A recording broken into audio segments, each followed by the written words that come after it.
treasurer's for you?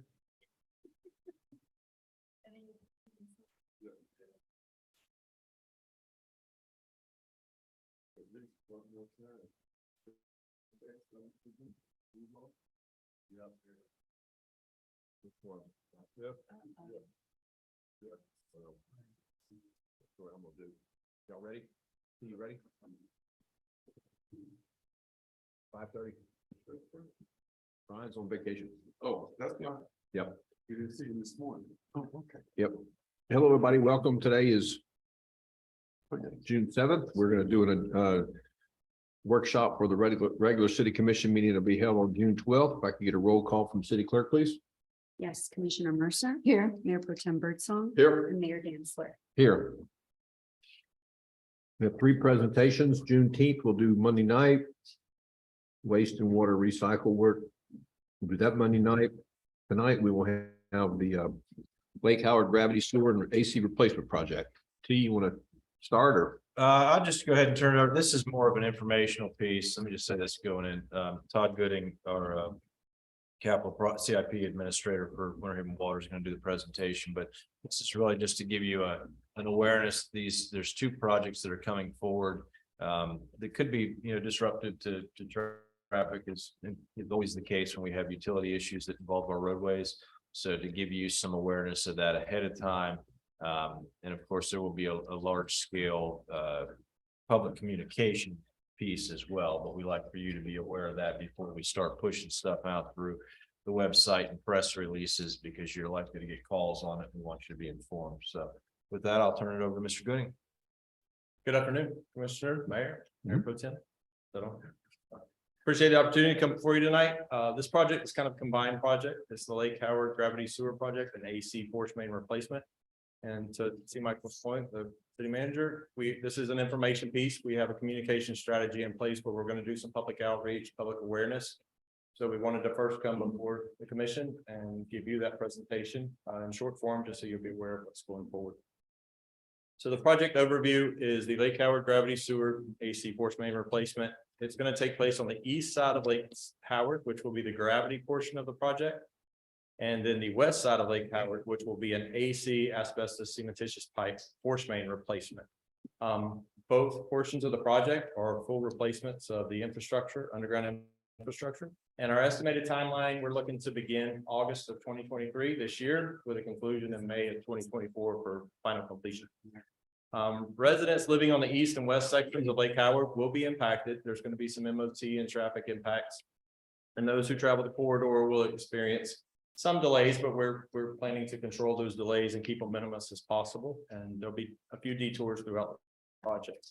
The public notice and meetings will occur prior to the start date. We plan one kind of just a open house type meeting where residents can come in, get an overview of the project, present any questions. We'll have staff on hand to be able to address those questions. And then just prior to construction, we plan on going back out in the community, scheduling a meeting to discuss detours, impacts, MOT, different things like that that we'll procure as part of the contract negotiations with the contractor. The west side of the project, which will be the AC force main replacement, is going to involve 2,400 feet of AC pipe removal, and it's an existing 6-inch. We'll be replacing that with 6-inch PVC, and that the means of construction will be directional drilling. So that'll be the least impactful portion of the project. There's not much road closure or detour involved with that, as they'll be working in the right of way.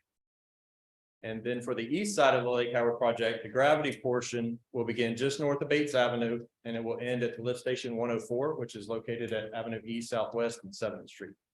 That involves roughly 2,000 feet of 15-inch clay pipe that will be removed, and we're going to replace that with an 18-inch PVC. And this is going to accommodate an increase of sewer flows in the area of South Lake Howard Drive. It's going to also allow for about a 458 extension of our sewer line to have access to planned growth along Bates Avenue. So this next slide is just kind of a 50,000 foot view of the vicinity, showing the city in whole, the location of the work, and then we kind of drill down a little deeper to show you the east and west side of the lake. And then, as you can see, the AC force main replacement will be on the west side of the lake, and the gravity work will take place on the east side. The red lines indicate kind of the scope of work and limits of the construction. With that, I'll open it up for questions. If you have any. Commissioners, any questions?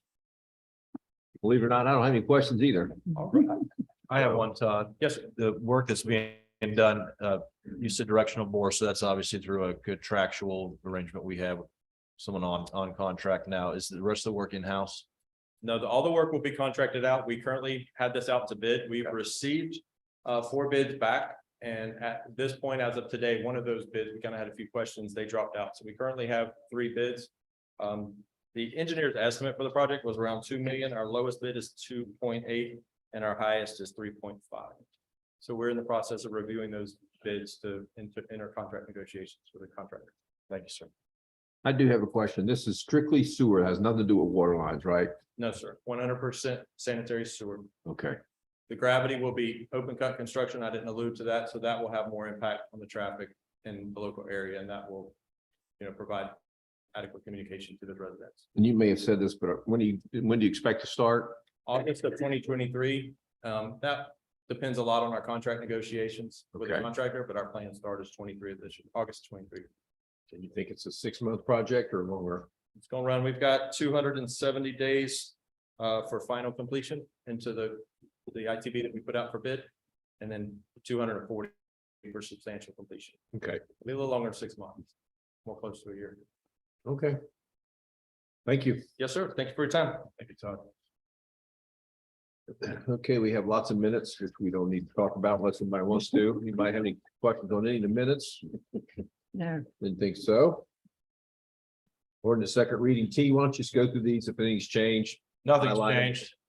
Nothing's changed. Again, this is just cleaning up some stuff within the pensions that are tied to some changes in IRS code, specifically the Secure Act 2.0. So none of these have any impact financially, and they're just really just cleaning up some of the language in there. And there's one for general, there's one for police, and there's one for fire. Okay. So the consent agenda.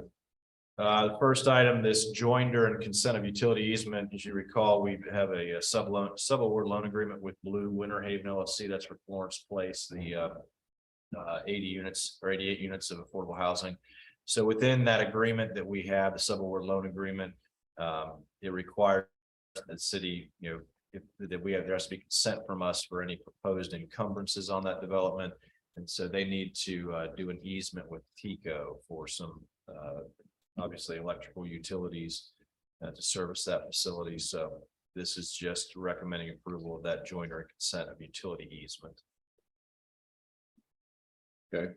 Commissioner Smith, that seems pretty straightforward. I mean, Yeah. they've already started out there, so. Yeah, very much so. Just, it's one of those things, you gotta have power to, it. You need an easement because that sub loan award, we have to, they have to get our permission to do that. The second one that you have is for the Breeze, Winter Haven LLC. This is a development agreement tied to the downtown CRA. You heard this, I think May 22nd is the CRA board. It's also gone through the CRA Downtown Advisory Committee. Just as a reminder, the Breeze is 102 units located east of 3rd Street Southwest between Avenue D Southwest and Avenue E Southwest. So generally around where the Nazarene Church is. 6-story apartment complex that has studios, 1 bedrooms and 2 bedroom units. Somewhat of I'll say a sister project to the Rain Dance. And so they have requested a development agreement for TIF rebate under the RETA 2 program. And that rebate will extend for 20 years. There is no direct financial implication of this. This is a rebate that is back to them based upon the taxes they pay each year for their development. So. I had a quick question for Eric. Put you on the spot here, Eric. Do you keep a running total of how many apartments are coming up or are going to be coming up? Because I'm looking at all the stuff on Cypress Gardens Boulevard and Havendale Bunch. Boulevard and downtown. And do you have a number? Are we building 1,000, 2,000? I mean, what would you say? There are about 1,200 under construction right now, out around Cypress Gardens Boulevard area. Okay, Of course, the 500 Rain Dance. This is 102. And I know that the 610 Corporation has indicated they have plans to build about another 400 or so over the next 5 years in downtown. What about the ones out on Havendale that, the Ozzy built? Those are like, Those townhomes. yeah, Yeah, those are rentals. they are rentals. Do you recall how many are? About 140, Sean is saying out there in that townhome development. So 140 plus 1,200 plus another 400.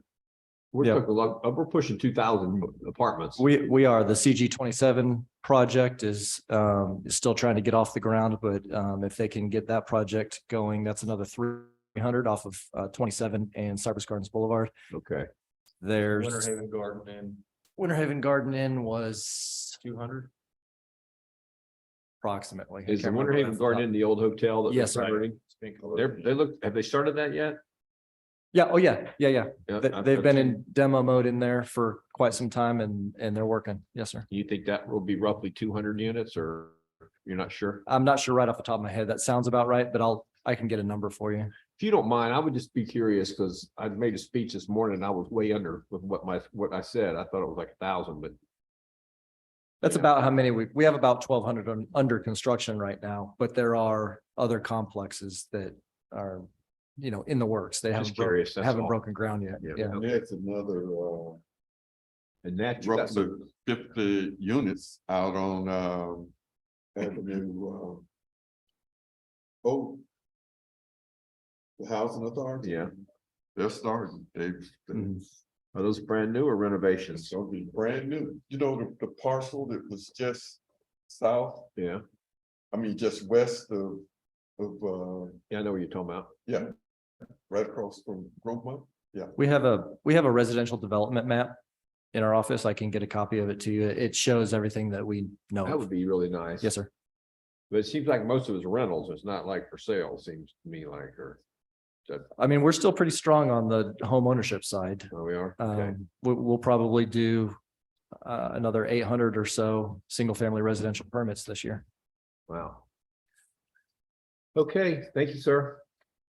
Didn't mean to put you on the spot like that. Okay. Resolutions T, what you got?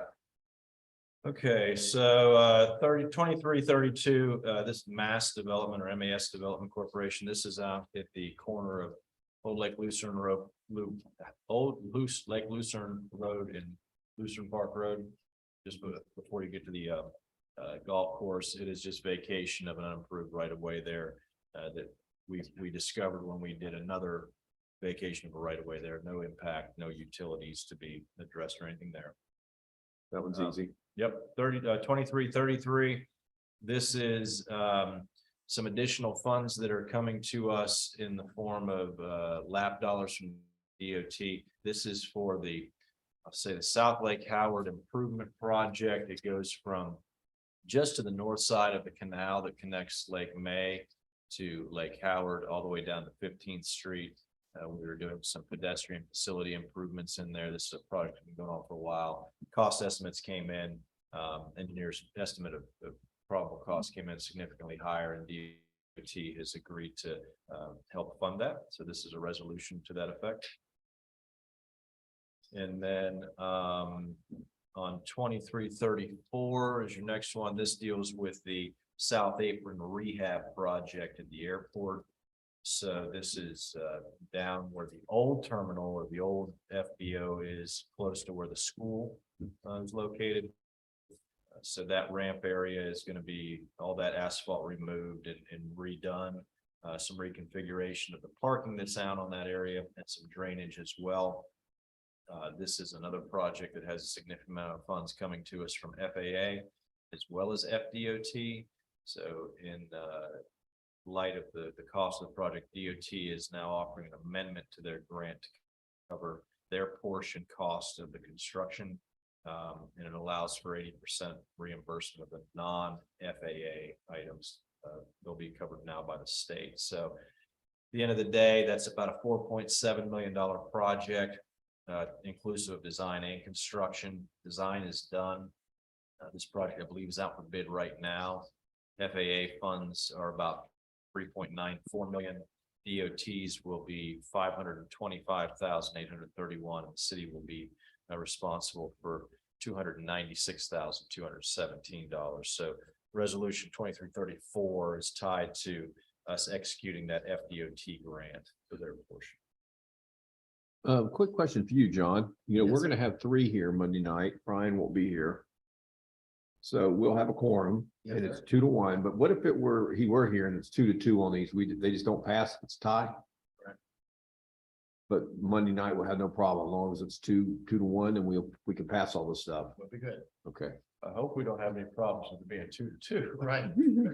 I mean, well, that would be unusual if there's only three of you, but, Yeah. yeah, I think, to answer your question, yes, an even number of an elected body is something I don't like. Because it can lead to potential ties. And Yeah. Ties mean they, The ties mean no. correct, Okay. Well, because we got some things to vote on Monday night. That's what I'm saying, so. But we'll have a quorum and we'll have an odd number, so it'll be good. Right. Go ahead. The ordinance, first reading, 610. Yeah, 610, this is the Old Hart Car Wash at the corner of 17 and Avenue B, just south of the Haven condos there.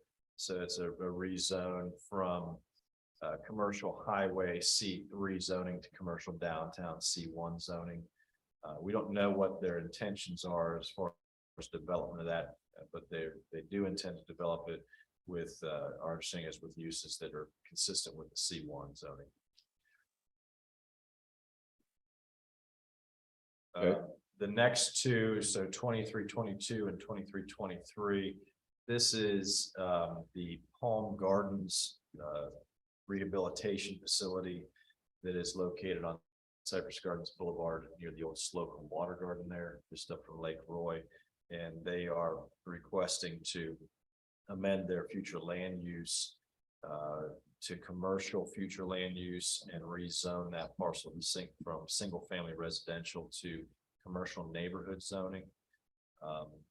This is what they're doing today. There is considered legal non-conforming within that R1 zoning district. So if that building were to be destroyed because of a hurricane or some other incident, they would not be able to reestablish it. So this is trying to clean up that language to meet what the current use is. And so those are two companions. The 2324, this is the updating or amending the 2025 comp plan. And I'm going to ask Eric to speak to this. I will say this, if you have a chance to read thoroughly through the fact sheet, the staff that were involved in this, Sean, Heather, and Christopher, I think did a really great job of explaining the history of comp plans and why you have those and how we've amended ours since 1985, when the legislature first put in that requirement for the comp plans. You know, as we grow, we certainly need to amend that. This is going to take us for the next 10-year planning horizon, which will be through from 2025 to 2035. But Eric, can you speak to, these are minor changes relative? They are, and I won't go through all the history. If you're interested, you can read it, but I won't read it for fear of everybody falling asleep tonight. The Florida statutes requires us to update our comp plan to have a planning horizon of 10 years. Interestingly, that just recently is changed in a new bill that passed this year to a 20-year horizon. So we'll have to deal with that moving forward, but this will update our comp plan from the 2025 comp plan to the 2035 comp plan. Right now, most of these changes are what I would call minor changes to dates, clarification of language. There's a lot of language in our comprehensive plan that speaks to by 2017, we will do X, Y, Z. Well, we're past 2017 and we've done that. So now the language will change to something like periodically we will review X, Y, Z for consistency with state statute, blah, blah, blah. And so there's a lot of that in this update. The population projections are part of this update, and updating the future land use map series is also part of this update. We do amend the future land use from time to time. In this particular instance, this is administrative. This is where we've got some additional data on, for example, where wetland boundaries are, where private developers have done surveys, so we can adjust conservation boundaries to more accurately reflect those conservation boundaries and things like that. With regard to the housing element, now there are a number of elements in our comp plan. Recreation, open space, conservation, housing, future land use, water supply. With respect to the housing element, we're providing a timeline to evaluate the city's single-family residential zoning districts for opportunities to provide that missing middle. That's part of our workforce housing strategy. So duplexes, townhomes, smaller apartment complexes. We provide for that timeline to work on that. Adding a policy within the city's commercial zoning district to permit residential uses. So providing that more of a mixed use environment within our city that's consistent with a lot of goals and policies that we have here at the city. Sort of the major, what I would call the more significant updates that we're doing it with this round would be to the future land use element portion, which is the element that Sean and Heather and Chris and the planning team deal with the most often. We will be renaming our future land use, some of our future land use designations to better reflect, their purpose and their intent. So for example, the primary activity center, which if you look at the map, it is basically the urban core of our city. The downtown area of our city is the primary activity center. That will be renamed to the primary mixed use hub. It's just simply a name change, but I think the citizens will get it more. We want to, provide that mixed use walkable downtown type of environment. So those types of changes are what we're seeing. We are doing some density modifications within our residential districts. This is in response to the population projections that we're seeing and trying to make sure that we provide enough adequate housing within our city for our projected population growth. And so within the residential districts, I would say they are minor increases. For example, in residential low, instead of having a range from 2 units to the acre to 10 units to the acre, it's 2 to 12. In neighborhood, in residential high, instead of 10 to 25, it'll be 12 to 30 as the maximum residential densities. The more significant density increase that we have in this element would be in the downtown core area. The densities currently allowed in the downtown core range based on your property lot size, anywhere from 40 units to the acre to 200 units to the acre. We're proposing to increase that to any parcels that are 1 acre in size or larger can go to 200 units to the acre. Any parcels that are 1 acre in size or smaller could go to 500 units per acre. I know that sounds like a very significant increase.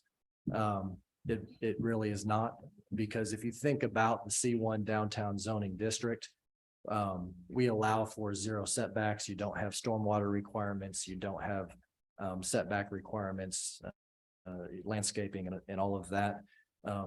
As an example, the Taylor building downtown on Central Avenue, if you were to take the top 5 floors, you keep the bottom floor retail and convert the top 5 floors to residential, taking out square footage for hallways and common area, that would be at about 430 units per acre, about 430 units per acre. That's what we're talking about. We're not talking about skyscrapers, and we still have a height limitation. We're keeping our height limitation within downtown at 120 feet or 12 stories. That's not changing. And so Eric, what is the size of that property, the Taylor building? It is not an acre. it is not. It's like 1/10 of an Yeah. acre. So I just want to put that caveat out there that you don't look at the Taylor building and say, oh my gosh, we can put 430 units in that space. That's not what we're saying. It's based upon what's the size of the acre. So if, based upon its size, it's a much smaller number that can go in there. Correct. It's just how the density formula calculates. Correct. And that's why we set that limit at 1 acre, because if you think about a 1 acre parcel or a 2 acre parcel, if you allowed that in your C1 downtown zoning district at 500 units to the acre, that would be an enormous building. And so we cut that limit off at 1 acre or below. So we're talking about the smaller parcels to be able to get that kind of density. So Eric, where's this coming from? Are you just trying to clean up things or we're just being driven by We're- somebody? We're or something? required, yep, we're required by Florida statute to do this. Okay. To provide for a 10-year planning horizon. And what we will do in the very near future, when we get all of the updates and recommendations through the One Water master planning effort, we will do this again. And it will be a much more robust change to our comprehensive plan based on those recommendations that come out of One Water and all of the public engagement involved in that. Okay. Well, So that is, I would like to say, somebody put an awful lot of work into that. I looked at their names and I was like, oh my gosh, that's a lot of work. It So this was basically driven by the state making us do this. Or Yeah. was this something that we've wanted to do for a long time? We're just finally getting to it or? Well, we do it periodically, and if you read through the history, you can see how often we've done that. We are required to do it by the state. The statutes require us to do it. We are making changes in here, though, that are, consistent with the goal and the visions of, of the city. Like I would say, the vast majority of these are minor changes. But it's, we're required to update our population projections. We're required to look at what kind of housing inventory we have and how do we accommodate for those population projections, moving forward. That's really the whole goal of the comprehensive planning process. Okay. Yes, sir. if there's no other questions on that one. Nope. Okay, so then that is 23-24. 23-25 is to update the 2025 future land use map to create the 2035 future land use map. So that goes hand in hand with that effort that Eric just explained. 23-28, this is a relatively simple item.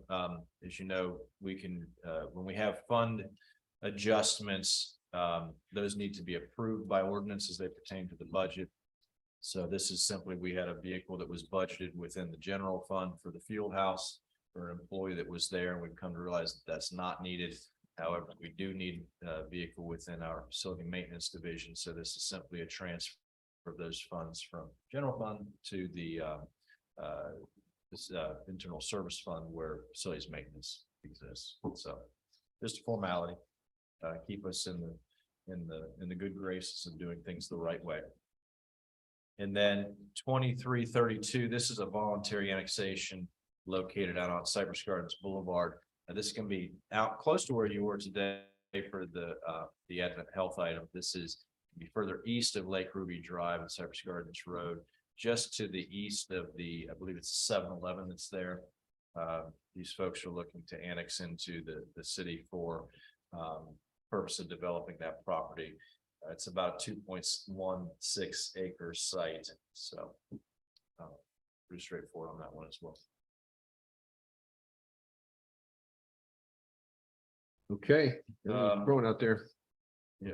Grant and aid up, new business, grant and aid apps. Yes, so the grant and aid, again, there's a pretty good history of the grant and aid program, of the changes we've made in recent years. In the front heading of that program. We'd made a couple changes this year, as you're aware, for this funding cycle. We did mandatory training sessions. We did 3 sessions between February and March. Had 117 different organizations that were represented in that. Not all of them applied, but that's how many attended. We also required reporting back to us on 6-month, 12-month intervals, so we know how they're using those funds. The window for application for this coming fiscal year was from March 1st to April 15th. And we took some direction from the commission on April 24th in the commission meeting about funding level, focus on agencies that were inside Winter Haven. We really wanted to nail that down, and those higher consideration for those that are providing the greatest impact to Winter Haven residents. We also had discussion about the community needs assessment from Polk, for Polk County that was done by Give Well and United Way. The Grant and Aid Committee met, first of all, we scheduled that meeting for May 17th. That was properly noticed by the city clerk, so I want to thank Vanessa for helping out with that. That's a great group of folks that you have appointed. They are passionate about what they do. They don't take it lightly, the responsibility. In addition to them, Alan Weeks, who's here this evening, was a party to that. Christine Samuel sits on there, Bethany Owen, our procurement officer, and then Katrina Hill really heads this up with assistance from me and Amanda Joe. They went through every one of those applications. They identified if they were complete or not complete, and should they consider them for funding or deny them. And through that process, they had taken the number, they dropped it by 7 applications. I'm trying to recall exactly how many they had. So there was 53 received. They cut 7 based upon not being complete or not following all the instructions, and ended up with 46 applications. And on page 3 of your summary report, you'll see what they had recommended to carry forward. They did recommend not funding any of the large requests, the $40,000 single initiative requests, out of consideration that doing so would likely eliminate upwards of 8 potential smaller awards that they could give out.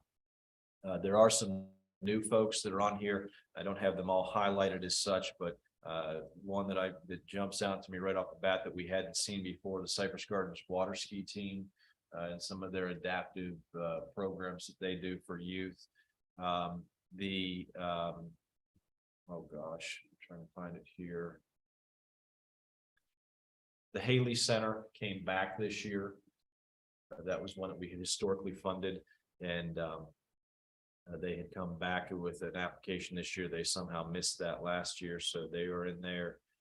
But you can see the folks that had applied, what they had requested in comparison to what they were awarded, and how much they were awarded the year prior. There's $305,000 that was awarded. That was based upon the budget that we had allocated. And again, they deliberated on every single one of those applications and went through them. In addition to that, we have received from my office our community partner request for this year, and you can see that on the next page. Winter Haven Chamber of Commerce, Winter Haven Main Street, City Works program for Winter Haven Main Street is included there. The Winter Haven EDC and Polk Vision. Winter Haven EDC, I had discussions with Bruce Lyon prior to their submittal. You'll see that is an increase in funding for them, and I'm fully supportive of that. I've gotten to work with Bruce significantly over the past few years, and more so in the past 6 months. And the level of activity that we're seeing on the large scale economic development initiatives, I think is paying huge dividends, and that requires a significant amount of workload. And I think that is appropriate, particularly for what we've seen happen with Project Mist and some of the other efforts that are ongoing at the ILC, as well as some other endeavors that are happening here in Winter Haven. And then the last group is our service delivery partners, which total out at $47,000 that include Ridge Art and the Marching Wolverines, keep Winter Haven clean and beautiful. So at this point, the total of financial impact that we'll need to factor into the budget if the commission is inclined to approve or accept the recommendations is $637,000, and that will be programmed in accordingly within the fiscal year 24 budget. Slight increase in the community partners, very minor increase in the service delivery partners, and holding the line on what we funded last year for the nonprofits.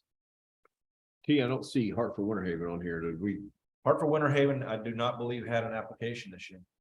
for the community partners or anything, huh? Nope. So No, we're, I've not gotten anything from them on their housing project as of yet.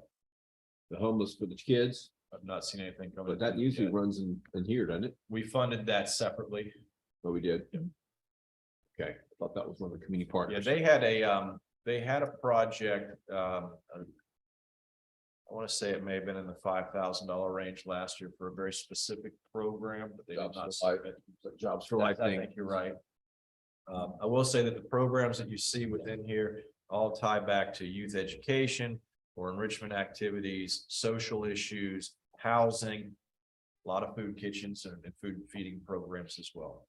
Theater Winter Haven didn't ask for money. Theater Winter Haven did not ask for money, no, sir.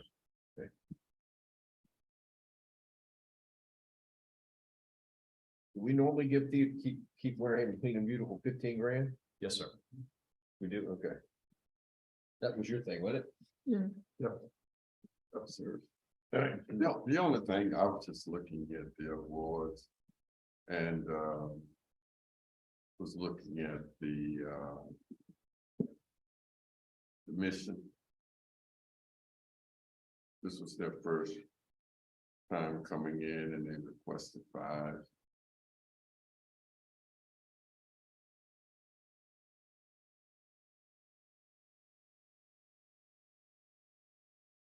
Does our selection committee know this is a 5-year commitment we got on them instead of 1 year? We want them to come back for the next 4 years. They know it's a 3-year commitment. 3 year, okay. I didn't mean to catch off, Mayor Pro. Yeah, Tem. I just. Yeah, they, I'd have to go back to my notes to see what their deliberation on that one was specifically, but that's where they had laid. The only reason their mission is the only homeless, real. Homeless thing that we have in the neighborhood. I mean, there are some other things, but I'm just saying that was the only thing. All right, anybody else? I'll tell you this, they had a lot of questions, if they didn't know these agencies. And again, that speaks to just the caliber of your appointments. They made a commitment that for those that they weren't aware of. Over the next year prior to going through this process again, to go out on their own and get to know better these agencies that are out there and understand firsthand what they're doing. So they put that upon themselves, and I thought that spoke volumes to their commitment to doing right by the commission. Mayor, I think we had another request for the $5,000 for chairs, more comfortable chairs at the neighborhood center. I guess. I'm sorry, can't hear you. The neighborhood center. They're on here. Neighborhood Service Center gets Yeah, an they're on equal here. funding from us. Yeah, they got 20,000. They got all they asked for. They had asked for a larger, in the one-time funding efforts as well. I don't recall specifically what that was for, but that was that group of 4 or 5 projects that they opted not to consider on wanting to be able to fund more into the smaller groups. And Okay, well, that's Commissioner good. Mercer, with respect to the Neighborhood Service Center, we can speak with them, and if that's an equipment need that we're able to assist with in some other fashion. All right, But that wasn't part of the request here. okay. All right. All Thank you. right, property swap, T. Sure. Bear with me, let me just get to it. This is, so Saw Properties acquired this lot on Avenue P. You can see where it says the subject property there. They got this through a tax deed. And their plan was to build a single family home. They go through the permit process. At that time, the city and the owner of the land both become aware of city-owned utilities that traverse this property. And there's no known easement for it. It's likely that those utilities were put in sometime in the 70s is what staff has come to, I guess, identify. They can't be moved without incurring significant expense in the form of having to construct an entirely new lift station. They can't remain as such and do the project is Saw Properties had intended. And you can see where that line runs through there. I believe it's a sewer force main that's running through there. Is that correct, Harry? Gravity sewer. So the solution to this what we identified and discussed with them was doing a property swap with them. The city has a vacant parcel that we own on MLK Boulevard, that is kind of catty corner to Jewett Middle School. And this would be they're similar in size, similar in taxable value. The city would retain ownership of the 349 Avenue P property, and the SAW properties would assume rights to 554 MLK Boulevard. That allows us to keep the utilities in there. We can then designate within that a proper easement. It doesn't render the property totally useless, as I understand from staff, and Eric can weigh in on this. It may be suitable for some cooperation with a Habitat or some other entity that would want to put housing on there, a single family affordable housing outside of that easement. What about dog park? That bit too big for a dog park? We need one. I think that placement of a dog park there would require further discussion with the community that surrounds it. You're saying no, Matt's saying no, okay, Thank you, Matt.